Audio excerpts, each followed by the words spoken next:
سبحان الملك الموجود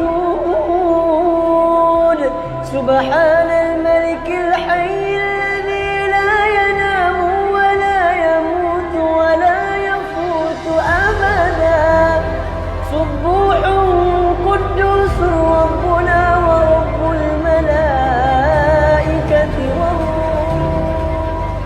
Assalamualaikum warahmatullahi wabarakatuh. Marhaban ya Ramadan. Marhaban ya Ramadan. Marhaban ya Ramadan. Saya Indra Utama, Rektor Universitas Gunung Loser Aceh, beserta seluruh sivitas akademika Universitas Gunung Loser Aceh mengucapkan selamat menjalankan ibadah puasa di bulan suci Ramadan tahun 1443 Hijriah. Semoga ibadah dan amalan kita diterima oleh Allah Subhanahu wa taala. Wassalamualaikum warahmatullahi wabarakatuh.